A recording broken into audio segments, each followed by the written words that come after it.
जय जय रघुवीर समर्थ गणेश शारदा चैव सद्गुरु सज्जनस्तथा आराध्य दैवतं गुह्यं सर्वमे रघुनंदन कृपा कटाक्षाची या किरणे मोह समुद्राचे आटणे घडे जय त्या श्री कृष्णे वंदू तया ते श्रीराम जयांचे करिता स्मरण होय सकल विद्यांचे अधिकरण ते वंदू या श्री चरण श्री गुरूंचे जय जय रघुवीर समर्थ देहे असो मी पुष्ट इंद्रिये कार्यालागी धष्ट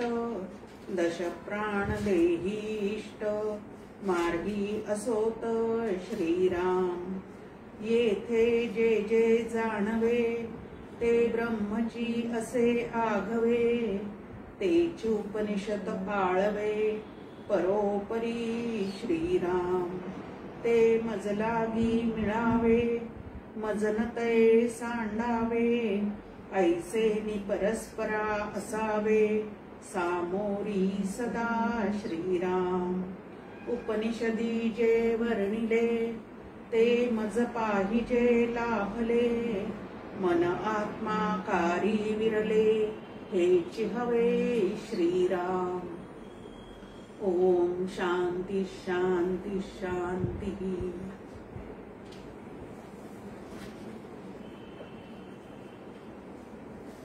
आनंदयोगी परमपूज्य डॉक्टर काका श्रद्धेय मंदाताई या उभयतांना मनपूर्वक वंदन करते। उपस्थित असणाऱ्या सर्व श्रोत्यांना मनपूर्वक अभिवादन करते। अनुपास्य ब्रह्माची वैचारिक उपासना कशी करता येऊ शकते तो विचार आज आपल्या समोर आहे। वस्तुसिद्धीर विचारेन न कश्चित कर्म कोटिभी असं आपल्या समोर शंकराचार्यांचा श्लोक आहे की कितीही कर्म केले तरी सुद्धा ब्रह्मरूप होता येणार नाही। तर मग ब्रह्मरूप होण्याची व्यवस्था नक्की कशात आहे तर शास्त्र शुद्ध श्री गुरूंनी जसे सांगितले त्या पद्धतीने विचार करता करताच आपल्याला आपल्या स्वरूपापर्यंत पोहोचता येतं। मागच्या वेळेला आपण पाहिलंय की शब्द ज्या वेळेला आपल्या वैखरीद्वारे बाहेर पडतो त्यावेळेला 8 ठिकाणी शरीराच्या ठिकाणी आदळत आदळत तो शब्द जो आहे तो बाहेर पडतो। आता शरीराच्या ठिकाणी शरीर जे आहे तेच मुळात मिथ्या आहे असं आपण म्हणतो आणि ते मरणपंथी जाणारं आहे। म्हणजे असं अनित्य आहे। त्या अनित्य शरीराच्या ठिकाणी आदळून बाहेर पडणारा शब्द आपल्याला नित्य ब्रह्मापर्यंत कसा नेऊन पोहोचवू शकणार आहे? नक्कीच तो नेऊन पोहोचवू शकणार नाही। पण तरी सुद्धा प्रबोधनासाठी प्रवचन कीर्तन हे सगळं शब्दाद्वारेच चाललेलं असतं। मग जास्तीत जास्त ब्रह्मरूप होण्यासाठी एकच प्रमाण आहे आणि ते म्हणजे शब्द प्रमाण। पण हे शब्द जे आहेत ते कोणाच्या मुखातून आले पाहिजे त्याला फार महत्व आहे। एऱ्या गबाळ्याचे शब्द ऐकून आम्ही कधीही ब्रह्मरूप होऊ शकणार नाही। तर परंपरागत संप्रदाय शुद्ध असा जो साचार अनुभवाचा वक्ता असेल त्याच्या मुखातून बाहेर पडलेले जे अनुभवाचे शब्द आहेत याला आप्तवाक्य असं आपण म्हणतो की ते आपल्याशी संवाद साधत असताना त्यांचा त्यात अजिबात स्वार्थीपणाचा कुठलाही हेतू नसतो। तर समोरच्याचं कल्याण व्हावं हा एकमेव उद्देश जो आहे तो त्यांच्या ठिकाणी श्री गुरूंच्या ठिकाणी असतो आणि म्हणून त्यांच्या मुखातून जे शब्द बाहेर पडतात ते जे आहे त्यालाच ब्रह्मनिरूपण असं म्हणतात। आणि ते ब्रह्मनिरूपण जितकं आम्ही त्यांच्याकडनं श्रवण करू आणि केलेल्या श्रवणानुसार आमची विचाराची बैठक जी आहे तीही बदलून घेऊन आचरणात उतरवू त्यावेळेला ते ब्रह्म म्हणजे काय ते सुख म्हणजे काय ते आम्हाला कळेल। ते सुख नेमकं कसं आहे त्याबद्दल ज्ञानेश्वर माऊलींची ओवी प्रसिद्ध आहे। किंबहुना सोये जीवा आत्मयाची लाहे ते वेळी जे का होय तया नाव सुख। अहो म्हणजे ते सुख कसं अहो ते सुख कसं तर तसं होऊन पहा तरच ते कळेल असं त्याचं एक उत्तर आहे। इथेही श्री गुरूंनी सुरुवातीला सांगितलं की ज्या ब्रह्माविषयी तू माझ्याशी बोलण्यासाठी आलेला आहेस आणि ज्या प्रश्नाचे उत्तर देता देते ते ब्रह्म तुला जाणून घ्यायचं आहे ते कशा पद्धतीने सांगावं हे मलाच कळत नाही, कारण त्याचं वर्णन शब्दाद्वारे करू शकत नाही, कारण ते पदार्थ रूप नाही. पदार्थ रूप असणाऱ्या गोष्टीचं आपण वर्णन करू शकतो. मग ते वर्णन कधी व्यक्तिनिष्ठ असेल तर कधी वस्तुनिष्ठ असेल, पण त्याचं वर्णन होऊ शकतं. पण जे पदार्थ रूप नाही, जे निराकार आहे, अरूप आहे, त्याचं वर्णन कसं करावं? पण त्याला एकच पद्धत आहे आणि ती म्हणजे पूर्वीच्या श्रेष्ठ असणाऱ्या महात्म्यांनी, संप्रदाय धुरीणांनी ते जसं मला सांगितलेलं आहे तसं पुढे देण्याचा तो काय आहे तर एक प्रयत्न असतो. आणि त्यातूनच ज्याला व्हायचं त्याला, अधिकार संपन्न साधकाला ते ब्रह्मज्ञान होऊ शकतं. म्हणून वाणीद्वारे ते ब्रह्म तुम्हाला आम्हाला काय करता येणार नाही, तर वाणी जड असल्यामुळे चेतन स्वरूप आत्मा जो आहे तो वाणी दाखवू शकत नाही. पण आता वाणी ज्याच्यामुळे प्रकाशित होतंय तेच ब्रह्म आहे असा विचार मात्र तुम्हाला आम्हाला नक्की करता येऊ शकतो की वाणीद्वारे त्याचा वेध घेता येत नाही, पण वाणी ज्याच्या सत्तेवर प्रगट होते असं जे ब्रह्म नावाचं तत्व आहे ते मी आहे, ह्या पद्धतीने मात्र त्याचा विचार जो आहे तो तुम्हाला आम्हाला नक्की करता येतो. म्हटलंय म्हणून इथं की सर्व श्रुती वचने व शास्त्रसंगत युक्ती वचने अनात्म वस्तूच्या ठिकाणी विरक्ती उत्पन्न करून ब्रह्मज्ञानाकडे प्रवृत्ती निर्माण करतात. शिष्यांनी विचारलेला प्रश्न आहे किंवा सगळेजण तर अनात्म वस्तूची उपासना म्हणजे सगुण मूर्तीची किंवा पंचधातुत्मक असणाऱ्या ज्या मूर्ती आहेत त्या मूर्तींची उपासना करताना दिसतात. त्यांच्या ठिकाणीच काकड आरतीपासून तर शेजारतीपर्यंतचे सगळे कार्यक्रम जे आहे ते त्यांच्या पुढेच ते उपासना म्हणून करत असतात. आणि ज्याची ज्याची तू उपासना करतो ते ते ब्रह्म नव्हे, ते त्याच्याही पलीकडचं आहे असं तर श्री गुरूंचं सांगणं आहे. मग आता या उपासना करायच्या किंवा नाही असा एक प्रश्न तुमच्या आमच्या समोर येतो, पण समर्थांनी त्याला उत्तर देऊन ठेवलेलं आहे. राम भजने ज्ञान झाले, राम भजने महत्व वाढले, म्हणून ते तुवा केलेची पाहिजे. की त्याची उपासना करता करताच चित्त शुद्ध आणि शांत होण्याची जी व्यवस्था आहे ती त्या सगुण उपासनेमध्ये नक्कीच आहे.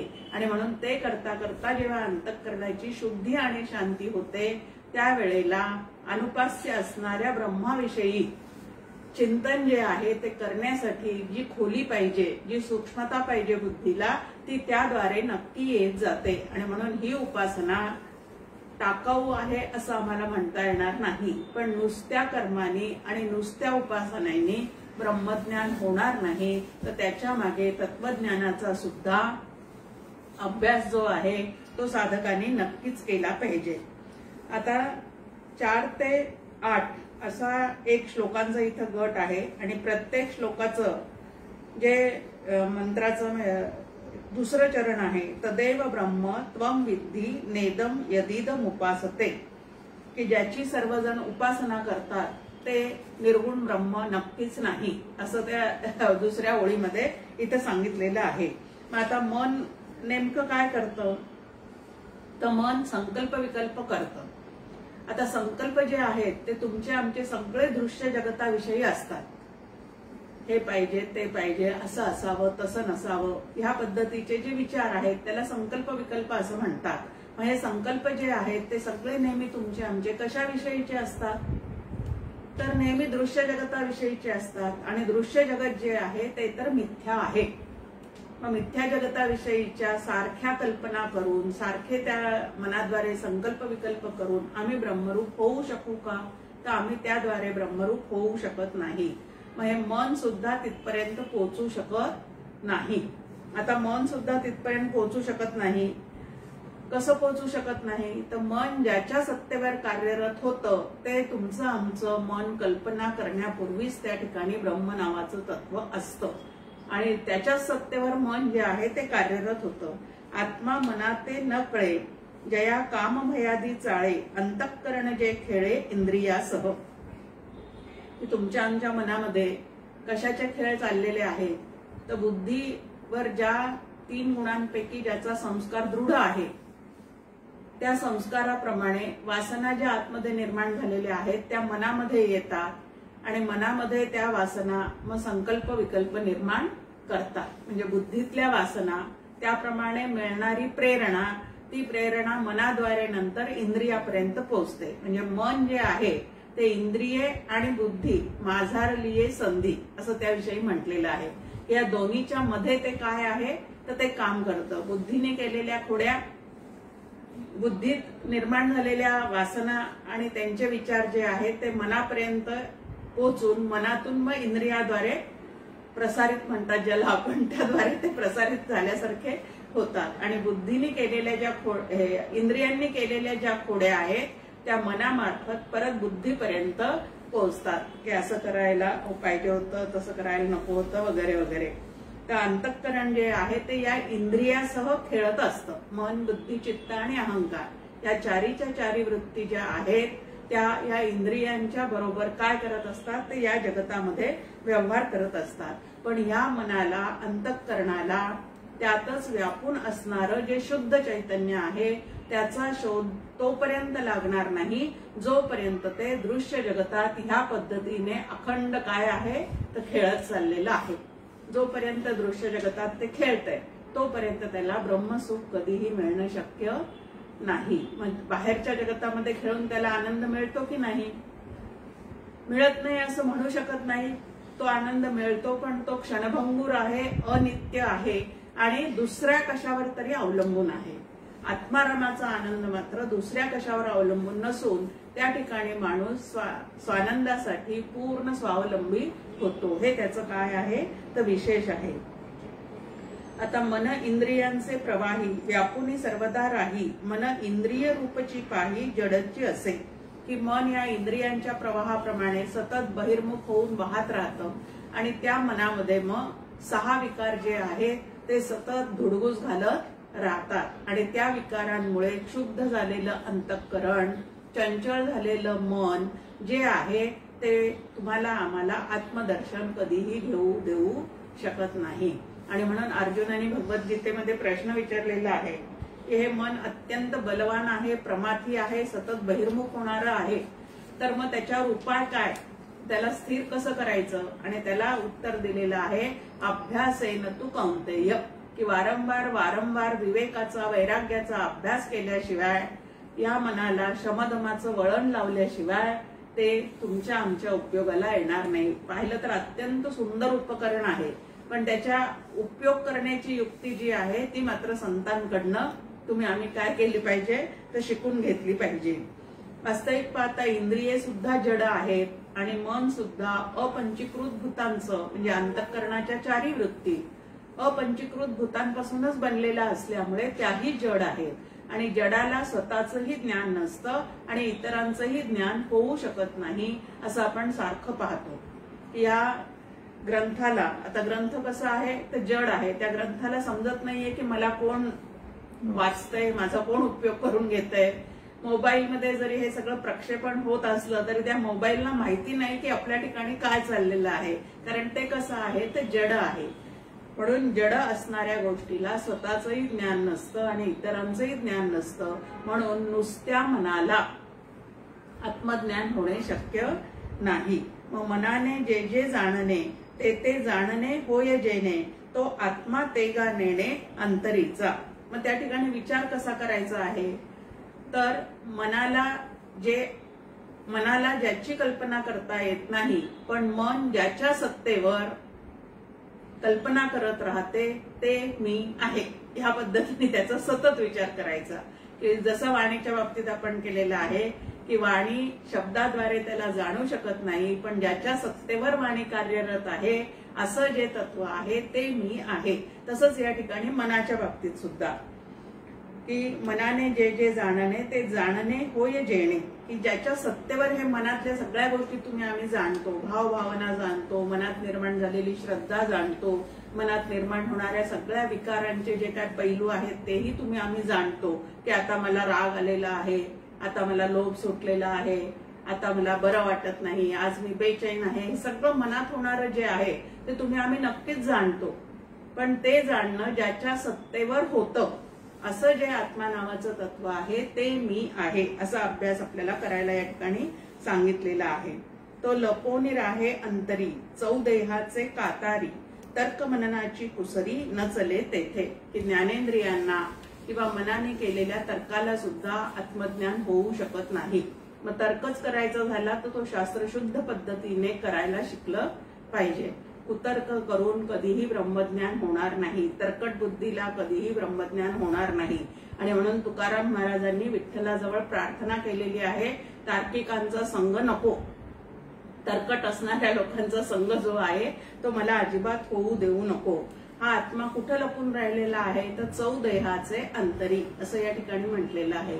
स्थूल, सूक्ष्म, कारण आणि महाकारण यांचा दासबुधाचा अभ्यास झालेला आहे. त्यांना चौदेह म्हटले की हे लगेच लक्षात येऊ शकतात. मग 4 देहांचा प्रांत ओलांडल्याशिवाय आत्मज्ञान होणार नाही. समर्थ रामदास स्वामी त्या ठिकाणी एक छान कल्पना आपल्या समोर ठेवतात. महाद्वार ओलांडावे तेव्हा देवदर्शन घ्यावे.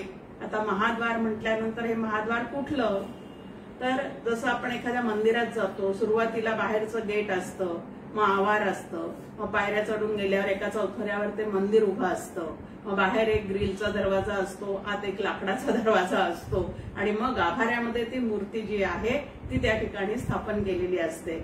मग त्या मूर्तीपर्यंत पोहोचण्यासाठी जसे आपल्याला हे दरवाजे ओलांडावे लागतात, तसं आत्मदर्शन घेण्यासाठी 4 देहांचा विचार मागे टाकावा लागतो.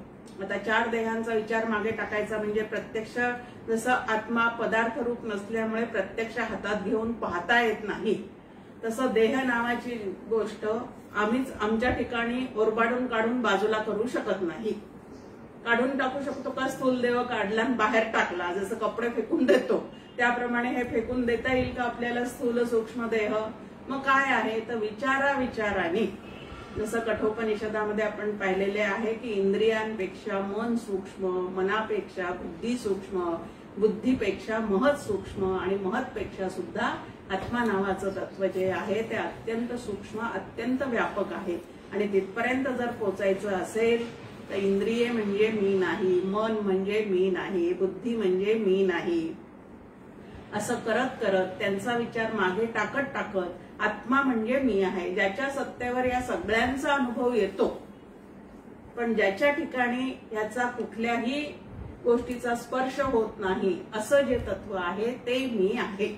आता सुरुवातीला या सगळ्या कल्पनाच वाटतात, पण कल्पनेचे 2 प्रकार आहेत. एक बहिर्मुख करणारी कल्पना आणि दुसरी संकल्पना, यथार्थ कल्पना याला म्हणतात, ती तुम्हाला आम्हाला आत्मतत्वापर्यंत घेऊन जाते. आणि म्हणून याचा आधार घेत घेत काय करायचं आहे, कल्पनेनी कल्पना मोडावी. विपरीत कल्पना ज्या आहेत त्या सगळ्या विपरीत कल्पना मोडण्यासाठी शास्त्रशुद्ध कल्पना स्वतःविषयी करायला सुरुवात करायची. आणि मग त्या कल्पनांचा प्रांत ओलांडल्यानंतर जे काही असतं ते तुमचं आमचं मूळचं स्वरूप असतं. म्हणून 4 देहांचे कातारी, त्या 4 देहांच्या पलीकडे आपण जायला शिकलं पाहिजे. विचाराने ते ओलांडायचे म्हणजे नेमकं काय करायचं आहे. आता स्थूल देह म्हणजे मी नाही असं जर मला पक्क ठरवायचं असेल तर हा देह जो आहे तो झोपून द्यायचा कुठल्या तरी उदात्त भव्य कार्यासाठी, म्हणजे त्याच्यावरची आसक्ती जी आहे ती तुमची आमची काय होते तर गळून पडते. सूक्ष्म देह म्हणजे अंतःकरण जे आहे तेथे माझी हरिवृत्ती राहो, अंतःकरणाच्या 4 वृत्ती सतत भगवंताकडे प्रवाहित करण्याचा प्रयत्न जर आमच्याकडनं चाललेला असेल तर तो सूक्ष्म देह सुद्धा ओलांडता येतो. नंतर अज्ञान ज्याच्या सत्तेवर जाणवतं, आता अज्ञानही कोणाच्या सत्तेवर जाणवतं, ज्ञानघन असणाऱ्या परमात्म्याच्या सत्तेवरच जाणवतं. मग जाणवणाऱ्या अज्ञानाचा सुद्धा वास्तविक पाहता माझ्याशी संबंध नाही. आता गाढ झोपेचा जो देह असतो त्याला कारण देह असं म्हणतात. गाढ झोप ही देहाच्या सापेक्षतेने येणारी जीवाला असणारी अवस्था आहे. आत्मस्वरूपाच्या ठिकाणी झोपही नाही आणि जागही नाही. जीवाला मात्र आत्मस्वरूपाच्या ठिकाणी जाग यावी लागते, पण त्याच्या ठिकाणी या अवस्था मात्र अजिबात नाही. आणि म्हणून या 3ही अवस्था ओलांडल्या, जागृती, स्वप्न, सुषुप्ती, की जणू काही कारण देह सुद्धा तुम्ही आम्ही ओलांडल्यासारखा असतो. आणि त्यानंतर शास्त्राचा अभ्यास करून ब्रह्म म्हणजे काय, माया म्हणजे काय, जीव म्हणजे काय, जग म्हणजे काय, यांचा आपापसातला संबंध काय, याला सगळ्याचं शब्दज्ञान झाल्यानंतर त्या शब्दज्ञानात न अडकता त्याच्या पलीकडे असणारं जे आत्मतत्व आहे ते जाणण्याचा प्रयत्न करायचा. नाही तर या शब्दज्ञानामध्ये सुद्धा महापंडित होऊन तुम्ही आम्ही काय होऊन बसतो तर अडकून पडतो. म्हणून चारी देह ओलांडावे, देहाच्या निरासे पाविजेत्या ठाया, असं आपल्याला तुकाराम महाराज सांगतात की 4 देहांचा निराश करून मग तुम्ही तिथपर्यंत पोहोचू शकता. आणि निराश करायचा म्हणजे विचारांनी ते 4 देह जे आहे ते मागे टाकत जायचं. परमपूज्य डॉक्टर काकांची एक कविता आहे, मौन धरी रे मौन धरी रे. त्यामध्ये मनाला सांगतात ते की आता फुकानं वळवळे की उगीच कल्पना करत बसू नको, असं आहे तसं आहे, असं का तसं का. त्याच्यापेक्षा शांत ज्याच्या सत्तेवर तू या ठिकाणी पूर्णपणे जाणवतो आहेस त्या सत्तेमध्ये विलीन होऊन राहा. म्हणजे तुला काय होणार आहे, आत्मज्ञान जे आहे ते होऊन जाणार आहे. बहिर्मुख न होता अंतर्मुख होऊन जर आपण राहिलो तर आत्मज्ञान जे आहे ते त्या ठिकाणी नक्की होऊ शकतं. मन जे वृत्तीद्वारा जाणे ज्ञेयाचा पसारा, तेथे चैतन्याची धारा असे गुप्त. की मन हे वृत्तीद्वारा जितक्या वेळेला निर्माण होतं तितक्या वेळेला तिथं चैतन्याची सत्ता असतेच असते. मनामध्ये जे जे काही निर्माण होतं, मग श्रद्धा आहे, अश्रद्धा आहे, संकल्प आहेत, एखाद्या गोष्टीविषयीची केलेली कल्पना आहे, या सगळ्या गोष्टी तुमच्या आमच्या मनामध्ये सतत एकानंतर एक मन रिकामं असं कधी राहतच नाही तुमचं आमचं, काही न काही त्याच्यामध्ये सुरूच राहतं. तर असं जे सतत सुरू राहणार आहे त्या सगळ्याच्या मागे चैतन्याची सत्ता जी आहे ते अखंड आहे. वृत्तींचा एकमेकांमध्ये व्यतिरेक आहे पण प्रत्येक वृत्तीमध्ये चैतन्याचा अन्वय आहे. ह्या पद्धतीने त्याचा अभ्यास आपल्याला करता येतो की प्रत्येक चैतन्याच्या मागे. आणि मग आपण जी काय भगवंताची भागवतामध्ये रासलीला ऐकतो त्या रासलीलेमध्ये काय सांगितलंय की प्रत्येक गोपी सोबत तो श्रीकृष्ण आहे. आता तो श्रीकृष्ण जो आहे तो वाच्यार्थाने श्रीकृष्ण, लक्षार्थाने ब्रह्म आहे. आणि गोपी ज्या आहे त्या वाच्यार्थाने वृत्ती आहेत आणि लक्षार्थाने काय आहे, वाच्यार्थाने गोपी आहेत, लक्षार्थाने वृत्ती आहे. मग इथं वृत्तीच्या प्रत्येक वृत्तीच्या मागे चैतन्याची अखंड धार असते. म्हणजे आमच्या प्रत्येक वृत्तीच्या बरोबरीने त्या ठिकाणी चैतन्य रूप श्रीकृष्ण आहे तो अखंड असतो. त्याच्या सत्तेवर वृत्तीचं स्फुरण आहे. तो नसताच चैतन्य रूप ज्ञानरूप असणारा श्रीकृष्ण जर आमच्या आतमध्ये नसताच तर आम्हाला या वृत्तींचं ज्ञान तरी कसं झालं असतं. पण ज्या अर्थी मनामध्ये चाललेल्या सर्व गोष्टींचं आम्हाला आकलन होतंय त्या अर्थी आकलन करून देणारा असा परमात्मा तुमच्या आमच्या प्रत्येकाच्या आतमध्ये आहेच आहे. मग कोणाला ज्ञानाचं आकलन असेल, कोणाला अज्ञानाचं आकलन असेल, पण आहे तर आकलन आहेच आहे की नाही. कळलं हेही आतमध्ये कळतंच, नाही कळलं हेही आतमध्ये कळतंच. मग त्या दोन्हीच्या मागे सुद्धा परमात्मा आहेच की नाही. ह्या पद्धतीने सतत त्याचा जर आपण विचार करत गेलो तर मात्र आपल्याला तिथपर्यंत पोहोचता येतं. आत्मा असे ती चेतना जिथे मनपण असे मना, मनासी जाणो येना कधीही तो.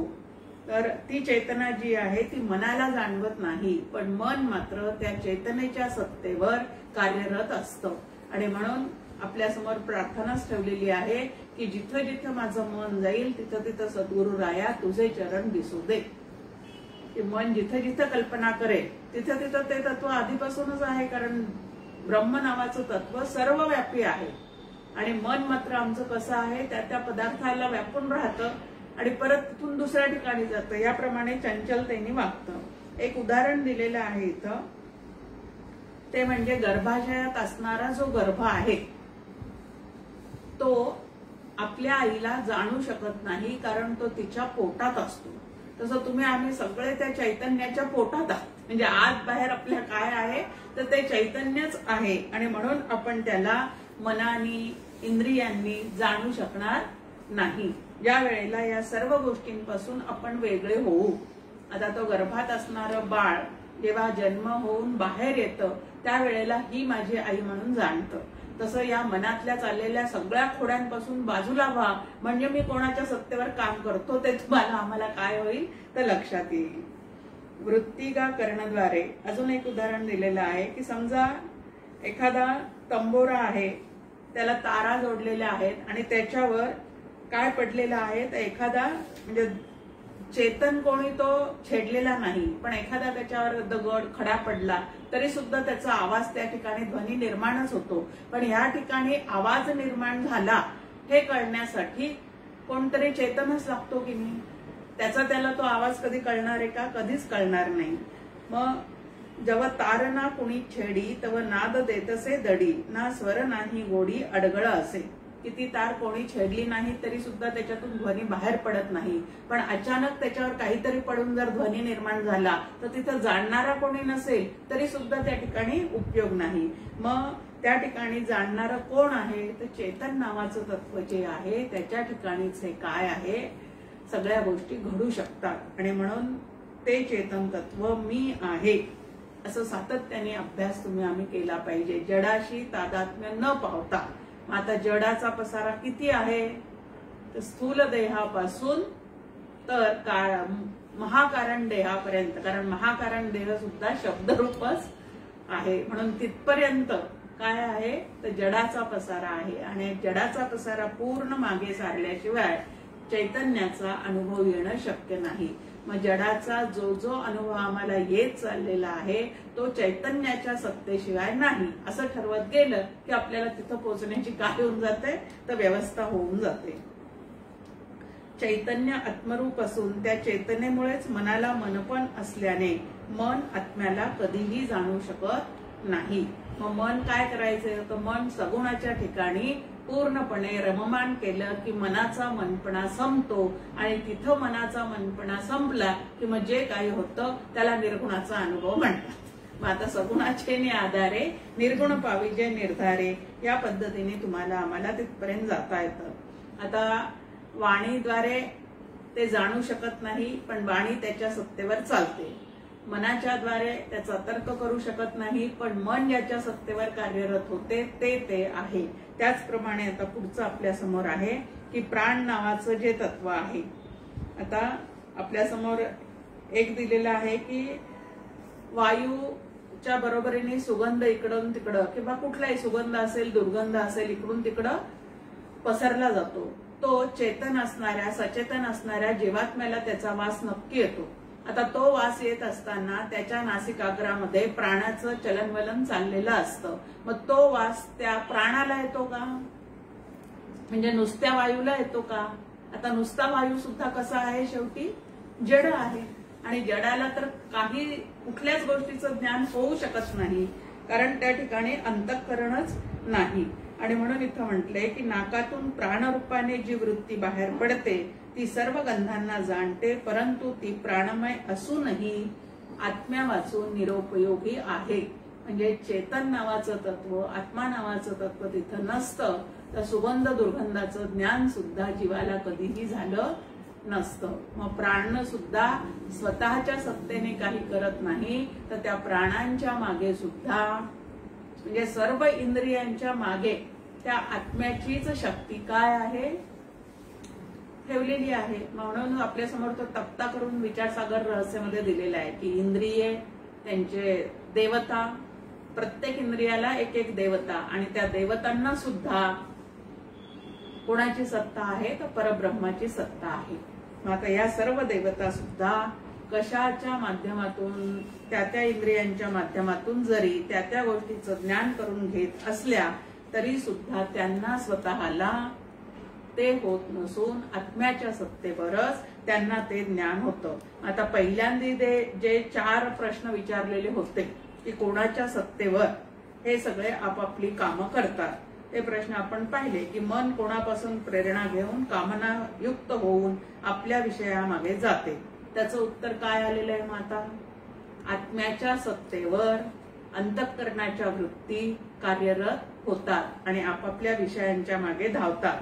कोणाकडून चालना घेऊन प्रथम प्राणाचे स्पंदन होते. प्राण सुद्धा कोणाच्या सत्तेवर कार्यरत होतात. स्वतःचे स्वतः ते चलनवलन करतात का? आपल्याला व्यवहारात विचार करताना असं वाटतं की प्राण आहे तोपर्यंत जीवात्म्याची हालचाल चालते, प्राण गेला की मग त्या ठिकाणी तिथे हालचालच नाही. आणि म्हणून मग नुसत्या प्राणाच्या शक्तीवरच हे चाललेलं आहे का? तर विचार करावा की सगळ्या प्राणवायू भरलेले सिलेंडर जे आहेत त्याच्यामध्ये सुद्धा ते प्राणवायू भरलेले आहेत, पण तिथं ते हालचाल दिसते का? उलट ते सिलेंडर सुद्धा कोणीतरी आणून लावावे लागतात त्या ठिकाणी. म्हणजे चेतन जो आहे तोच त्या ठिकाणी काय करतो तर ते आणून लावतो. मग स्वतः त्यांना चालता येत नाही, बोलता येत नाही, काही करता येत नाही प्राणवायूला सुद्धा. मग त्या प्राणवायूच्या मागे सुद्धा चैतन्य नावाचं एक तत्व आहे आणि ते तत्व प्राण असे तोवर. महत्वाचं काय? प्राणांनी प्राणोत्क्रमण करण्याच्या अगोदर जीवानी काय केलं पाहिजे ते जाणून घेतलं पाहिजे. नंतर वाणी कोणाच्या सत्तेने बोलते ते पाहिलं आपण की नाही मी बोलत आपुलिया बळे. की कोकिळेचं पूजन असो, पक्ष्यांचा चिवचिवाट असो किंवा माणसांचं बोलणं असो, एखादा शिवा देणारा जरी असला तरी सुद्धा तो आत्म्याच्या सत्तेवरच देतो. समर्थांनी स्पष्ट समासामध्ये तसं सांगून ठेवलेलं आहे की एखादा शिव्या देतो तोही त्याच्या सत्तेवर, एखादा गोडी गुलाबीने बोलतो तोही त्याच्या सत्तेवर, एखादा प्रवचन करतो तेही त्याच्या सत्तेवर, आणि एखादा उगीच बडबड करत राहतो, कोण ते आपल्या लक्षात आलं असेल आता राजकारणामध्ये, तोही त्याच्या सत्तेवर. मग सत्ता जी आहे ती सर्वांच्या मागे एक आहे, पण अभिव्यक्ती जी आहे ती मात्र ज्याच्या त्याच्या गुणाप्रमाणे प्रत्येकाच्या ठिकाणी वेगळी वेगळी आहे. मग सत्वगुणाची अभिव्यक्ती असेल, सत्वगुण जागा असेल तरच कोणाच्या सत्तेवर माझी वाणी काम करते ह्या पद्धतीचा विचार त्या माणसाला करता येऊ शकतो. आणि सत्वगुण जर नसेल तर रजोगुणच खूप असेल तर मग मी यूं आहे, मी त्यूं आहे, माझ्याजवळ एवढे शब्द सामर्थ्य आहे, माझ्या शब्दाला एवढी किंमत आहे, असं त्या शब्दाच्या मागचा मी जो विपरीत आहे तो त्या ठिकाणी भरपूर त्रास दिल्याशिवाय राहत नाही. मग प्राणाचं स्पंदन त्याच्या सत्तेवर, वाणीचं बोलणं जे आहे तेही त्याच्या सत्तेवरच आहे. आणि कोणता देव डोळ्यांना व कानांना प्रेरणा देतो? पहिल्या मंत्रातले हे सगळे प्रश्न आहेत आणि त्याचे उत्तर त्या शेवटच्या ह्याच्यामध्ये त्या ठिकाणी दिलेले आहेत की देव डोळ्यांना व कानांना प्रेरणा देतो. तर सगळा आत्मरूप असणारा देवच, ज्याला खरा देव असं म्हणतात, असा जो दिसत नाही, भासत नाही, प्रत्यक्षात काही करत नाही, पण त्याच्या सत्तेशिवाय दिसत नाही, त्याच्या सत्तेशिवाय भासत नाही आणि त्याच्या सत्तेशिवाय कोणालाही काहीही करता येत नाही, असं ते एकमेव अद्वितीय असणारं तत्व आहे. आणि तेच तत्व आपण आहोत असा निश्चय तुम्हाला आम्हाला काय करायचा आहे तर देह बुद्धी ते आत्मबुद्धी करावी. इतक्या सोप्या पद्धतीने समर्थ आपल्याला सांगून ठेवतात की हे मी आहे, ते मी आहे, या जड वस्तूंना मी म्हणून जडात अडकून पडलं. आता जडात अडकून पडणं म्हणजेच अज्ञानात अडकून पडणं. आणि जोपर्यंत या जड समूहाचा, जड वर्गाचा अभिमान तुमच्या आमच्या ठिकाणी आहे तोपर्यंत चेतन आत्म्याची जी काय शोध घेण्याची प्रक्रिया आहे ती सुद्धा आपल्याला कळू शकत नाही. आता त्या चेतन तत्व किती तरी छान आहे, त्याच्या सर्वव्यापी आहे. चेतन तत्व जे आहे ते सर्वव्यापी आणि सर्वत्र सदा सम, कोणाच्या ठिकाणी कमी नाही, कोणाच्या ठिकाणी जास्ती नाही, प्रत्येक ठिकाणी समत्वाने व्यापून असणारं आहे आणि ते तत्व ओळखायला शिकलं पाहिजे. आता जडाची जी आम्ही उपासना करतो म्हणजे पंचमहाभूतात्मक देवांची उपासना करतो, देवळामध्ये जातो किंवा देवघरात जे देव मानतो त्यांना सुद्धा आपण ते हे परब्रह्म विटेवरी ह्या पद्धतीनेच चेतन आहे असं समजूनच जर उपासना केली तर या चेतनापर्यंत ते तुम्हाला आम्हाला घेऊन जाऊ शकतात. म्हणजे ददामी बुद्धी योगमतम मंदाताई या संदर्भामध्ये एक छान गोष्ट सांगतात.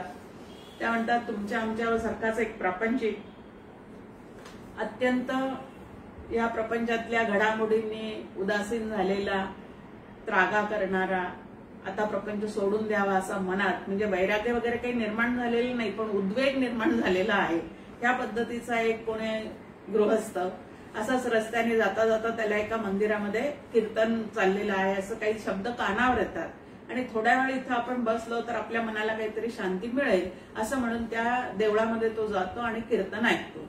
तो कीर्तन ऐकत असताना त्या ठिकाणी रामनवमी असल्यामुळे रामकथा चाललेली असते. ती कथा ऐकत असताना ते जे कीर्तनकार आहेत ते रामा इतका श्रेष्ठ दुसरा कोणी नाही, राम भक्तवत्सल आहे, तो सगळ्यांच्या इच्छा पूर्ण करतो, ह्या पद्धतीने रामाचं महात्म्य जे आहे ते सारखं त्या ठिकाणी पटवून देत होते.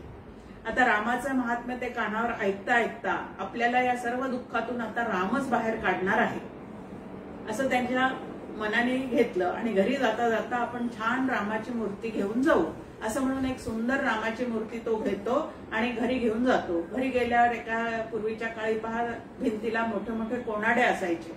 आता एक विटीच भिंत असल्यामुळे कोनाडा नावाचा प्रकार त्या ठिकाणी असूच शकत नाही, पण पूर्वीच्या काळी 8-8 इंच असणाऱ्या अशा त्या भिंती असायच्या, त्यामुळे त्याच्या जागी असा एक छान कोनाडा होता. तर त्याच्यावर आसन वगैरे घालतो, रामाची मूर्ती छान तिथं मांडतो आणि रोज नित्य नियमाने त्याची पूजा करायला सुरुवात करतो. आता 5-6 महिने झाले, अगदी नियमितपणे तो पूजा करतो, नैवेद्य दाखवतो, उदबत्ती ओवाळतो, आरती करतो, सगळं काही षोडशोपचारे पूजा त्याची करतो. पण नंतर त्याच्या लक्षात आलं की 5-6 महिने झाले अजून काहीच फरक पडत नाही आपल्या बाहेरच्या परिस्थितीमध्ये. मनात येतं की बहुतेक या रामात काही अर्थ नाही. परत उद्वेग मनामध्ये निर्माण होतो, परत बाहेर फिरायला जातो, तर परत दुसरं कीर्तन त्याला ऐकायला येतं, तर तिथं कृष्ण कथा चाललेली आहे. ते पुराणिक बुवा किंवा ते जे कीर्तनकार आहेत ते कृष्णाचं महात्म्य सांगतात की अत्यंत भक्तवत्सल आहे, सुदामाला त्यांनी इतकं दिलं वगैरे वगैरे. कीर्तनकार अगदी रंगवून रंगवून त्या गोष्टी सांगतात. मग त्या ऐकल्यानंतर रामापेक्षा कृष्ण बरा असं त्याला वाटतं आणि मग बाजारातून जाताना परत एक कृष्णाची मूर्ती घेतो. घरी आल्या राग राग रामाची मूर्ती एका कोपऱ्यात टाकून देतो गुंडाळून आणि कृष्णाची मूर्ती जी आहे ती त्या ठिकाणी स्थापन करतो. मग कृष्णाला सुद्धा तसंच षोडशोपचारे पूजा करतो, रोज करायचा प्रयत्न करतो. सुवासिक सुंदर उदबत्ती आणतो आणि मग मनात त्याच्या असं येतं की अरे इथं तर आपण कृष्णाची पूजा करतोय, त्याला उदबत्ती ओवाळतोय, इतका सुंदर त्याचा सुवास आहे, ज्या रामाने 6 महिन्यात मला काहीच दिलं नाही त्याला हा सुवास गेला नाही पाहिजे. आणि म्हणून तो काय करतो तर कापसाचे 2 बोळे घेतो आणि रामाच्या नाकात त्या ठिकाणी मूर्तीच्या नाकामध्ये ते 2 बोळे जे आहेत कापसाचे तर तिथं कोंबून ठेवतो. आता परत येऊन इकडं कृष्णाला उदबत्ती ओवाळायला जातो तर त्या ठिकाणी राम त्याला बोलल्याचा आवाज येतो. राम बोलल्याचं, भक्ता मी तुझ्यावर प्रसन्न आहे. नाक दाबलं की तोंड उघडलं वाटतं असं तो मनामध्ये म्हणतो की पहा युक्ती कशी केली. त्याचं इतक्या दिवस त्याने काही हे केलं नाही, पण दुसरा कृष्ण इथं आणून ठेवला आणि त्याचं आपण पूजा अर्चा करतो की हा आपल्यावर प्रसन्न झाला. मग परत जातो आणि इतक्या दिवस रामा तू प्रसन्न झाला नाहीस आणि आता नाग तुझं दाबलं की तोंड उघडलं का तू? तो म्हणतो तसं नाही, पण ज्या अर्थी तू माझ्या नाकामध्ये कापसाचे बोळे घातलेस त्या अर्थी तू मला चेतन समजायला लागलेला आहेस. म्हणजे जडमूर्ती न समजता तू मला चेतन समजायला लागलेला आहेस आणि म्हणून मला अतिशय आनंद झालेला आहे. मग देव जो आहे तो अचेतन नसून केवळ चेतन हे त्याचं मूळचं स्वरूप आहे. हे ज्या भक्तांच्या ज्या दिवशी लक्षात येईल त्या दिवशी देव पूर्णपणे प्रसन्न होईल. नाही तर आपण देवाची घरातल्या पूजा करतो, नैवेद्य दाखवतो, सगळं करतो, पण त्याला काय कळतं? तो जड आहे, तो मूर्तीतला देव काय माझ्याकडे पाहणार आहे का? त्याला माझे कर्म कळतात का? ह्या पद्धतीने त्याला जड समजून जर त्याची उपासना करत असू तर जडा पद्धतीने केलेली उपासना त्याला जडाकडे म्हणजे अज्ञानाकडेच घेऊन जाते.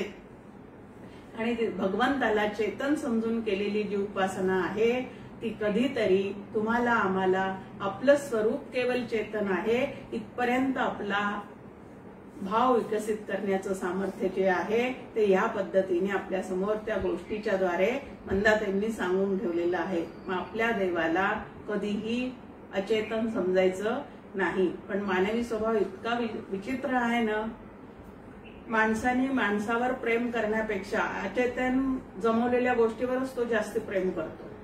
पहा, घरावर जास्ती प्रेम असतं की नाही? घरातल्या माणसांविषयी कमी आहे. आता कोण श्रेष्ठ आहे? माणूस श्रेष्ठ आहे का अचेतन असणारं घर श्रेष्ठ आहे?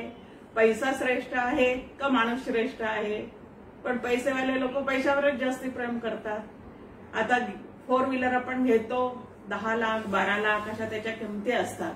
लाख मुलाचा देह म्हणजे पती किंवा पत्नी आपल्या शेजारी असतात, पण त्यांच्यापेक्षा सुद्धा जड असणाऱ्या गोष्टीवर आपण जास्ती प्रेम करतो. त्याला धक्का लागेल म्हणून माणूस जगतो, पण आपल्या बोलण्याने जवळच्या व्यक्तीला धक्का पोहोचेल याचं मात्र भान तिथं पूर्ण सुटलेलं असतं. मग अचेतन गोष्टीवर प्रेम करणारा माणूस अचेतनच होऊन राहील की नाही स्वतः, म्हणजे जडाला जडच, तो स्वतः सुद्धा जडमुड होऊन राहील. आणि म्हणून चेतन समजून जर चेतनाची उपासना केली तर तुम्हाला आम्हाला त्याचा नक्कीच काय होतो, तर भरपूर लाभ होतो, फायदा मिळतो आणि आपण त्या चेतन तत्वापर्यंत नक्की जाऊन पोहोचतो. 3 गोष्टी आपल्या ठिकाणी आहेत. एक अचेतन असणारा देहात्मा, दुसरा त्याच्या आतमध्ये असणारा सचेतन जीवात्मा आणि तिसरा केवल चेतन असणारा आत्मा. आता सचेतन असणारा जो जीवात्मा आहे तो अचेतन असणाऱ्या जडदेहाकडे सुद्धा आकृष्ट होऊन राहतो आणि जडाचा प्रवास जडाकडून जडाकडे होतो. आणि हा जीवात्मा जो आहे तो जीवात्मा केवल चेतनाचा सुद्धा नक्कीच विचार करू शकतो. जो केवल चेतन असणाऱ्या तत्वाचा संतांच्या संगतीत बसून अखंड विचार करतो, तो कधीतरी स्वतःही मी चेतन तत्व आहे हे स्वतःला ओळखतो. जसं पहा, लहानपणी आपण एक खेळ खेळत होतो, तळ्यात की मळ्यात. एकच गोल रेग मध्ये असायची, आतमध्ये असलं की तळ्यात, बाहेर असलं की मळ्यात.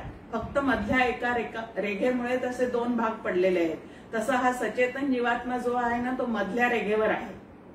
आत गेला, अंतर्निष्ठ झाला की तो काय झालेला आहे, आत्मरूप झालेला आहे. आणि बाहेर पडला, बहिर्मुख झाला की तो काय झालेला आहे, तर जड झालेला आहे. मग जडाकडून चेतनाकडच्या प्रवासाला साधना असे म्हणतात. डॉक्टर काकांनी साधनेची सांगितलेली एक छान व्याख्या आहे की जडाकडून चेतनाकडे काय करायचं आहे, तर विचारांचा प्रवास. परत लक्षात घ्यायचं की हा प्रवास जो आहे, साधनेचा मार्ग जो आहे, तो मार्ग शास्त्रशुद्ध विचारांचा आहे. संतांचे संगती मनोमार्ग गती आकळावा श्रीपती येणे पंथे. श्रीपती म्हणजे या ठिकाणी ब्रह्म, वाच्यार्थानी श्रीपती, लक्षार्थानी ब्रह्म.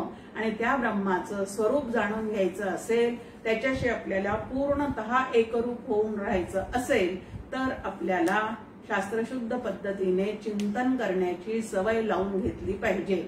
आणि ही सवय लावण्यासाठी अभ्यासेन तू कौंतेय, रोज थोडा तरी शास्त्रशुद्ध अभ्यास करणं, अधूनमधून श्रवण करणं, ते श्रवण करत असताना त्यातले विचार स्वतःच्या अंतःकरणावर बिंबवून घेण्याचा प्रयत्न करणे. ह्या पद्धतीने सतत साधना चाललेली असेल तर सचेतन असणाऱ्या जीवात्म्याला आपण केवल चेतन आहोत हे समजायला वेळ लागणार नाही. आणि या ठिकाणी आपला पहिला खंड जो आहे तो केनोपनिषदातला पूर्ण होतो आहे. दुसरा खंडाला सुरुवात मात्र आता न करता आपण पुढच्या मंगळवारपासून करू. जय जय रघुवीर समर्थ.